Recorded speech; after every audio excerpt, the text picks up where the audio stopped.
পূর্ব জেরুজালেমে ইহুদি বসতি নির্মাণ অবৈধ জানালো রাশিয়া। ট্রাম্পের সরকারকে গুন্ডা, সন্ত্রাসী ও অপরাধী বললেন ইরানের প্রেসিডেন্ট।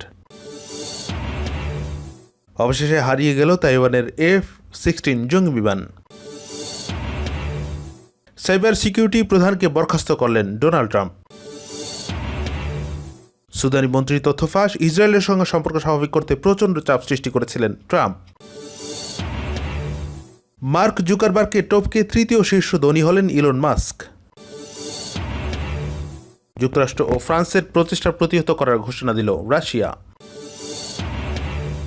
ইরাকে মার্কিন দূতাবাস লক্ষ্য করে ফের রকেট হামলা। বাইডেনকে ফোন করে শুভেচ্ছা জানালেন মোদি। ইসরায়েল সফরে বাহরাইনের প্রথম প্রতিনিধি দল প্রেরণ। ওবামার স্মৃতিকথায় ভূয়সী প্রশংসায় কংগ্রেস। এবং কারাবাখ নিয়ে তুরস্কের সাফাই গাইলেন রাশিয়ার প্রেসিডেন্ট ভ্লাদিমির পুতিন।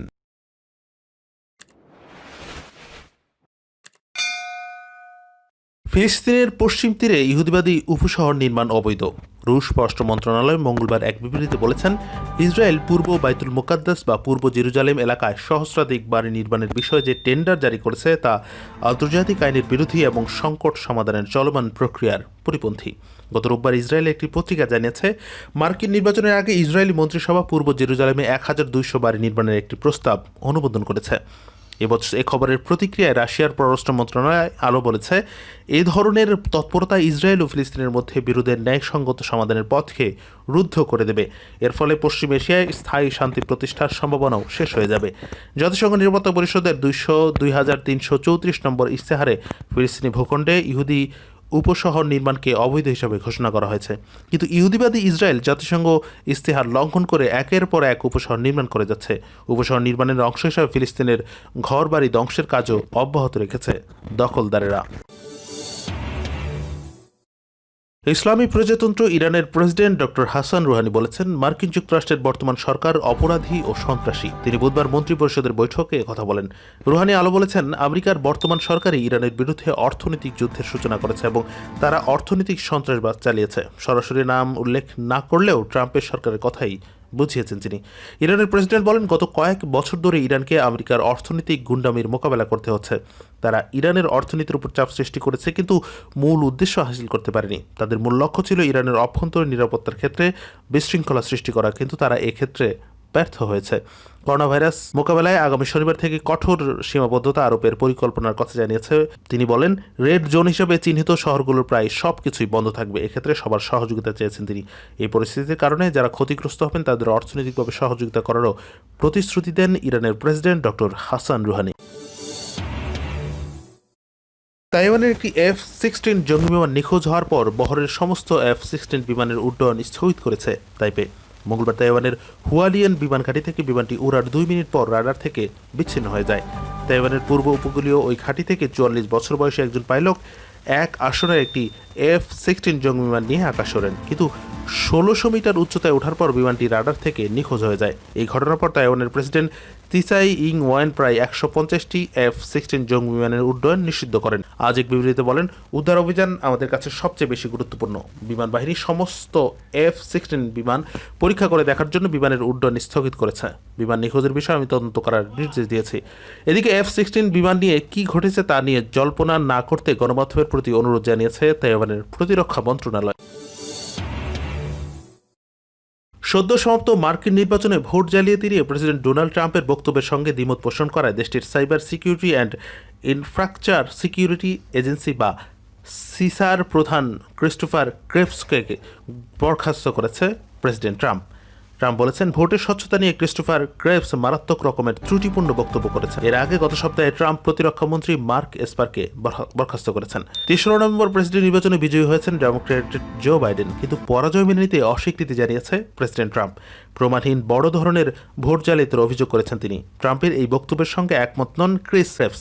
তার সংস্থা বলেছে, এবারের নির্বাচন মার্কিন ইতিহাসের সবচেয়ে নিরাপদ নির্বাচন ছিল। আমেরিকার আরও বহু নির্বাচনী কর্মকর্তাও একই কথা বলেছেন। নির্বাচনের ফল মেনে নিতে ট্রাম্পকে অনুরোধ করেছেন রিপাবলিকান দল থেকে নির্বাচিত সাবেক প্রেসিডেন্ট জর্জ ডব্লিউ বুশ সহ অনেক রিপাবলিকান নেতা, কিন্তু ট্রাম্প এখনও প্রকাশ্যে নির্বাচনের ফল মেনে নেননি। ইহুদিবাদী ইসরায়েলের সঙ্গে সম্পর্ক স্বাভাবিক করার জন্য সুদানের উপর প্রচণ্ড চাপ সৃষ্টি করেছিলেন মার্কিন প্রেসিডেন্ট ডোনাল্ড ট্রাম্প। এ তথ্য ফাঁস করেছে সুদানের তথ্যমন্ত্রী ফয়সাল মোহাম্মদ সালেহ। তিনি বলেন, গত ৩রা নভেম্বরের নির্বাচনে ইসরায়েলের সঙ্গে মুসলিম দেশগুলোর সম্পর্ক স্বাভাবিক করার ইস্যুকে কার্ড হিসেবে ব্যবহার করে নির্বাচন পার করতে চেয়েছিলেন ট্রাম্প। এজন্য ইহুদিবাদী ইসরায়েলকে স্বীকৃতি দিতে খার্তুমের উপরে ওই চাপ সৃষ্টি করেন মার্কিন প্রেসিডেন্ট। ইরানের ইংরেজি ভাষায় স্যাটেলাইট টেলিভিশন চ্যানেল প্রেস টিভিকে দেওয়া এক সাক্ষাৎকারে এ তথ্য জানিয়েছেন সুদানের মন্ত্রী। ইসরায়েল কার্ড ব্যবহার করে নির্বাচনী বৈতরণী পার হতে চেয়েছিলেন ডোনাল্ড ট্রাম্প। গত অক্টোবর মাসে হোয়াইট হাউসে প্রেসিডেন্ট ট্রাম্প ঘোষণা করেন যে সুদান ও ইসরায়েল সম্পর্ক স্বাভাবিক করতে রাজি হয়েছে। সংযুক্ত আরব আমিরাত এবং বাহরাইনের পর সুদান তৃতীয় কোনো মুসলিম দেশ যারা সম্প্রতি ইহুদিবাদী ইসরায়েলের সঙ্গে সম্পর্ক স্বাভাবিক করেছে। তবে এখন পর্যন্ত আনুষ্ঠানিকভাবে সুদান এবং ইসরায়েলের মধ্যে কোনো আনুষ্ঠানিক চুক্তি সই হয়নি। ফেসবুকের প্রতিষ্ঠাতা ও প্রধান নির্বাহী কর্মকর্তা মার্ক জুকারবার্গকে টপকে বিশ্বের শীর্ষ ধনীর তালিকায় তৃতীয় স্থানটি নিজের দখলে নিয়েছেন যুক্তরাষ্ট্রের বেসরকারি মহাকাশ গবেষণা প্রতিষ্ঠান স্পেস এক্সের প্রতিষ্ঠাতা এবং মার্কিন গাড়ি নির্মাতা কোম্পানি টেসলার প্রধান নির্বাহী কর্মকর্তা ও প্রযুক্তি উদ্যোক্তা ইলন মাস্ক। মঙ্গলবার পুঁজিবাজারে লেনদেনের শুরুতেই টেসলার শেয়ারের মূল্য 12% বেড়ে যাওয়ার পরপরই মার্কিন দৈনিক ব্লুমবার্গের কোটিপতির তালিকার তৃতীয় স্থানে যে নামটি দেখা যায় তিনি হলেন ইলন মাস্ক। তার মোট সম্পত্তির পরিমাণ এখন 11,000 কোটি মার্কিন ডলার, আর জুকারবার্গের 10,400 কোটি মার্কিন ডলার। তবে বরাবরের মতোই ব্যাপক ব্যবধানে শীর্ষে রয়েছেন যুক্তরাষ্ট্রভিত্তিক ই কমার্স জায়ান্ট অ্যামাজনের প্রতিষ্ঠাতা জেফ বেজোস। তার মোট সম্পত্তির পরিমাণ এখন 18,500 কোটি মার্কিন ডলার। এদিকে তালিকায় দ্বিতীয় স্থানে থাকা মাইক্রোসফটের বিল গেটসের মোট সম্পত্তির মূল্য 12,900 কোটি মার্কিন ডলার। তবে মার্ক জুকারবার্গকে টপকে বিশ্বের তৃতীয় শীর্ষ ধনী হলেও বিশ্বখ্যাত প্রযুক্তি উদ্যোক্তা ইলন মাস্কের ব্যয় ক্ষমতা যে বেড়েছে এমন বলা যায় না, কারণ ইলন মাস্কের সম্পত্তি বড় অংশই শেয়ার কেন্দ্রিক। এছাড়া বিভিন্ন সময় তিনি নিজেই বলেছেন যে তার হাতে নগদ খুব কমই রয়েছে। গত সেপ্টেম্বরের শুরুতেও অবশ্য ফেসবুক প্রধান মার্ক জুকারবার্গকে টপকে শীর্ষ ধনীর তৃতীয় স্থানটি দখলে নিয়েছিলেন মাস্ক। তখন তার মোট সম্পত্তির পরিমাণ ছিল প্রায় 115 বিলিয়ন মার্কিন ডলার। তবে অক্টোবরের শেষ দিকে একদিনে শীর্ষের 6 শীর্ষ ধনী 1,400 কোটি ডলার হারালে অবস্থার উলটপালট হয়ে যায়। কারাবাখ শান্তি চুক্তি নিয়ে যুক্তরাষ্ট্র ও ফ্রান্সের প্রচেষ্টা প্রতিহত করার ঘোষণা দিয়েছে রাশিয়া। মঙ্গলবার রুশ পররাষ্ট্রমন্ত্রী সের্গেই ল্যাভরভ এই ঘোষণা দেন। ল্যাভরভ বলেন, নাগর্নো কারাবাখের শান্তি প্রতিষ্ঠার উদ্দেশ্যে এই চুক্তিতে স্বাক্ষর করেছে আজারবাইজান ও আর্মেনিয়া। যুক্তরাষ্ট্র ও ফ্রান্স এই চুক্তি পরিবর্তনের যে চেষ্টা করেছে তা সফল হতে দেবে না রাশিয়া। এই ধরনের চেষ্টা মস্কো প্রতিহত করবে। ল্যাভরভ বলেন, রাশিয়ার মধ্যস্থতায় ওই চুক্তি স্বাক্ষরের ফলে সংঘাতপীড়িত কারাবাখে রেড ক্রসের তৎপরতা চালানোর সুযোগ তৈরি হয়েছে। অঞ্চলটিতে মানবিক ত্রাণ ও উদ্ধার তৎপরতা চালাতে জাতিসংঘের অন্যান্য সংস্থার প্রতিও আহ্বান জানান রুশ পররাষ্ট্রমন্ত্রী। শান্তি চুক্তি বাস্তবায়ন তদারকি করতে এরই মধ্যে নাগর্নো কারাবাখ অঞ্চলে রুশ বাহিনী মোতায়েন করা হয়েছে। মঙ্গলবার অঞ্চলটিতে তুর্কি বাহিনী মোতায়েনের অনুমোদন দিয়েছে তুরস্কের পার্লামেন্ট। গত মঙ্গলবার রাশিয়ার মধ্যস্থতায় আজারবাইজান ও আর্মেনিয়া কারাবাখে যুদ্ধবন্ধে সম্মত হয়। নাগর্নো কারাবাখ অঞ্চলটি আজারবাইজানের ভেতরে অবস্থিত হলেও ইয়েরেভান সরকারের পৃষ্ঠপোষকতা নিয়ে তা নিয়ন্ত্রণ করছে আর্মেনীয় বিচ্ছিন্নতাবাদীরা। অঞ্চলটি নিয়ে আর্মেনিয়া ও আজারবাইজানের পুরনো সংঘাত গত 27 সেপ্টেম্বর থেকে নতুন করে শুরু হয়। এবার আর্মেনিয়ার সঙ্গে যুদ্ধে তুর্কি সামরিক সহায়তা নিয়ে দৃশ্যত বড় ধরনের জয় পেয়েছে আজারবাইজান। যুদ্ধবিরতি চুক্তিতেও তার প্রতিফলন ঘটেছে। চুক্তির পর তুরস্ক এবং নিজ দেশের পতাকা নিয়ে রাজপথে নেমে আসে আজারিরা। তবে এই অঞ্চলে তুরস্কের প্রভাব মানতে রাজি নয় ফ্রান্স। কারাবাখ চুক্তিতে আঙ্কারার অবস্থান পরিষ্কার করতে রাশিয়ার প্রতি আহ্বান জানিয়েছে ফ্রান্স।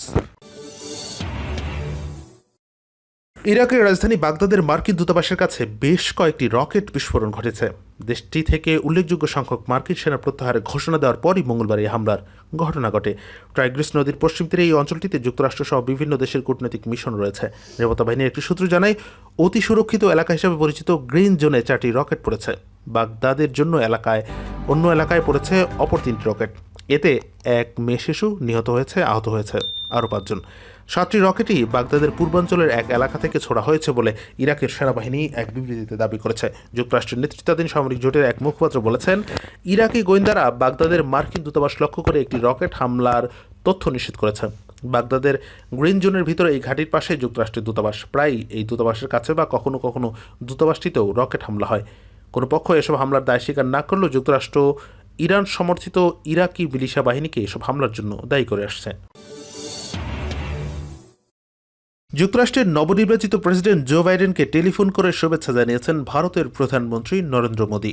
মঙ্গলবার রাতে টুইটারে মোদি জানিয়েছেন, ফোনালাপে ভারত যুক্তরাষ্ট্র কৌশলগত সম্পর্ক আরও মজবুত করার অঙ্গীকার করেছেন তিনি। ৩রা নভেম্বরের প্রেসিডেন্ট নির্বাচনের পর টেলিভিশন নেটওয়ার্কের ডেমোক্রেট প্রার্থী জো বাইডেনের জয়ের খবর আসার পরপরই সোশ্যাল মিডিয়া বার্তায় প্রাথমিকভাবে তাকে অভিনন্দন জানিয়েছিলেন মোদি। এবার বাইডেনকে ফোন করে তিনি বলেছেন, যুক্তরাষ্ট্রের নির্বাচিত প্রেসিডেন্ট বাইডেনকে উষ্ণ অভিনন্দন জানাই। তার এই জয় যুক্তরাষ্ট্রের উদার গণতান্ত্রিক শক্তি এবং ঐতিহ্যের প্রমাণ। ফোনালাপে যুক্তরাষ্ট্রের নতুন ভাইস প্রেসিডেন্ট কমলা হ্যারিসকেও শুভেচ্ছা জানিয়েছেন মোদি। টুইটে ভারতীয় প্রধানমন্ত্রী লিখেছেন, হ্যারিসের সঙ্গে সাফল্য ভারতীয় বংশোদ্ভূত আমেরিকার সম্প্রদায়ের কাছে গর্বের বিষয়। মোদি বাইডেন আলোচনায় ভারত যুক্তরাষ্ট্র কৌশলগত সম্পর্কের প্রতিশ্রুতি আগামী দিনেও বজায় রাখার অঙ্গীকারের পাশাপাশি জলবায়ু পরিবর্তন, ইন্দো প্যাসিফিক অঞ্চলের সহযোগিতা, কোভিড-19 স্থান পেয়েছে। অবৈধ ইহুদি রাষ্ট্র ইসরায়েলের সঙ্গে পূর্ণ কূটনৈতিক সম্পর্ক স্থাপন ও সম্পর্ক স্বাভাবিককরণের পর প্রথমবারের মতো ইসরায়েল সফরে যাচ্ছে বাহরাইনের একটি প্রতিনিধি দল। বাহরাইনের পররাষ্ট্রমন্ত্রী আব্দুল লতিফ আল জায়ানির নেতৃত্বে এই প্রতিনিধি দলের সদস্যরা গালফ এয়ারের বাণিজ্যিক ফ্লাইটে তেল আবিরের উদ্দেশ্যে রওনা হয়েছেন। রয়টার্স জানিয়েছে, বুধবার স্থানীয় সময় সকালে বাহরাইনের মানামা বিমানবন্দর থেকে গালফ এয়ারের ফ্লাইট GF972 তেল আবিরের উদ্দেশ্যে রওনা হয়। মধ্যপ্রাচ্যে মার্কিন প্রেসিডেন্ট ডোনাল্ড ট্রাম্পের দূত আভি বারকোইজোত ওই ফ্লাইটে রয়েছেন বলে তিনি নিজেই টুইটারে দেওয়া পোস্টে জানিয়েছেন। বাহরাইনের পররাষ্ট্রমন্ত্রী সফরের সময়টিতে ইসরায়েলে যুক্তরাষ্ট্রের পররাষ্ট্রমন্ত্রী মাইক পম্পেও থাকার কথা রয়েছে। গত 15 সেপ্টেম্বর যুক্তরাষ্ট্রের মধ্যস্থতায় ইসরায়েলের সঙ্গে সম্পর্ক স্বাভাবিক করার পর গত মাসে হোয়াইট হাউসে সংযুক্ত আরব আমিরাত, বাহরাইন এবং তেল আবির শান্তি চুক্তি স্বাক্ষর করে। 1979 সালে মিশর এবং 1994 সালে জর্ডান ইসরায়েলের সঙ্গে সম্পর্ক স্বাভাবিক করতে শান্তি চুক্তিতে পৌঁছার পর তৃতীয় এবং চতুর্থ দেশ হিসেবে সংযুক্ত আরব আমিরাত এবং বাহরাইন একই পথে হাঁটে। সাবেক মার্কিন প্রেসিডেন্ট বারাক ওবামার আত্মজীবনীমূলক বই প্রমিসড ল্যান্ড প্রকাশিত হয়েছে মঙ্গলবার। প্রকাশিত এই বইটি ভারতে বেশ তোলপাড় ফেলেছে। ওবামা তার ওই স্মৃতিকথায় মূলত ভারতীয় কংগ্রেসের নেতৃত্বকে প্রশংসায় ভাসালেও বিজেপি দলীয় প্রধানমন্ত্রী মোদীকে নিয়ে একটি শব্দও লেখেননি। ব্রিটিশ সংবাদমাধ্যম বিবিসির এক অনলাইন প্রতিবেদন অনুযায়ী যুক্তরাষ্ট্রের প্রেসিডেন্ট হিসেবে 2010 সালের নভেম্বরে ভারতে তার সফরের অভিজ্ঞতা নিয়ে 1400 শব্দের যে চ্যাপ্টারটি ওবামা লিখেছেন, সেখানে তিনি তৎকালীন কংগ্রেস সরকারের প্রধানমন্ত্রী মনমোহন সিংয়ের ভূয়সী প্রশংসা করেছেন। মনমোহন সিংকে তিনি ভারতীয় অর্থনীতির রূপান্তরের প্রধান কারিগর এবং জ্ঞানী, চিন্তাশীল এবং অসামান্য সৎ একজন মানুষ হিসেবে বর্ণনা করেছেন। কংগ্রেসের তৎকালীন প্রেসিডেন্ট সোনিয়া গান্ধীর ব্যক্তিত্ব তাকে কতটা মুগ্ধ করেছিল সে কথাও লিখেছে ওবামা। একই সঙ্গে কংগ্রেসের বর্তমান কাণ্ডারি রাহুল গান্ধীর রাজনৈতিক ধীশক্তি নিয়ে তার মনে তখন যে প্রশ্ন দেখা দিয়েছিল তাও অকপটে লিখেছেন। বইটি বিক্রির শুরুর আগে ফাঁস হওয়া কপির সূত্রে তাদের নেতার নার্ভাস এবং কিছুটা অপরিণত ব্যক্তিত্ব নিয়ে দুইবারের এই মার্কিন প্রেসিডেন্ট তুলে ধরা পর্যবেক্ষণে কংগ্রেস নেতাকর্মীদের মাঝে যে ক্ষোভ শোনা যাচ্ছিল মনমোহন সিং এবং সোনিয়া গান্ধীকে নিয়ে তার পর্যবেক্ষণে তা অনেকটাই প্রশমিত হয়েছে। বিশেষ করে 902 পৃষ্ঠার বইতে যে নরেন্দ্র মোদীকে নিয়ে বারাক ওবামা যে একটি শব্দ লেখেননি তা নিয়ে কংগ্রেস শীর্ষ নেতাদের বেশ কয়েকজনই উচ্ছ্বাস প্রকাশ করতে ছাড়েননি। বিরোধীয় নাগর্নো কারাবাখ নিয়ে তুরস্কের সাফাই গিয়েছেন রাশিয়ার প্রেসিডেন্ট ভ্লাদিমির পুতিন। তিনি বলেছেন, আজারবাইজানকে সমর্থন নিয়ে তুরস্ক আন্তর্জাতিক আইন লঙ্ঘন করেনি। মঙ্গলবার রাশিয়া 24 নিউজ চ্যানেলে এক সাক্ষাৎকারে তিনি কথা বলেন। মস্কো প্রেসিডেন্ট বলেন, বাকু তাদের ভূখণ্ড পুনরায় দাবি করেছে এবং তাদের অধিকার রয়েছে তুরস্ক সহ যে কোনো পরামর্শ পছন্দ করতে। তিনি বলেন, কারাবাখ ইস্যুতে তুরস্কের পদক্ষেপগুলো যে কোনো উপায়ে যোগ্য হতে পারে, তবে তুরস্ক আন্তর্জাতিক আইন লঙ্ঘনের বিষয়ে অভিযুক্ত নয়। রাশিয়ার প্রেসিডেন্ট জানিয়েছেন, নাগর্নো কারাবাখ সমস্যা নিয়ে তুরস্ক শুরু থেকে মিনস্ক গ্রুপের সদস্য হিসেবে ছিল, তবে কখনোই সহসভাপতির মর্যাদা দেওয়া হয়নি। পুতিন স্বীকার করে রাশিয়া ও তুরস্ক প্রায়শই ভিন্ন অবস্থানে থাকে, তবে কূটনৈতিক উপায়ে উভয় দেশের সমঝোতায় পৌঁছাতে সক্ষম হয়। গত 10 নভেম্বর রাশিয়ার সঙ্গে আজারবাইজান ও আর্মেনিয়া চুক্তি করে। চুক্তির অংশ হিসেবে কারাবাখে আগামী 5 বছর রাশিয়ার সেনা পরিস্থিতি পর্যবেক্ষণে থাকবে। এতে মস্কোর 1960 সেনা আপার কারাবাখে দায়িত্ব পালন করবে।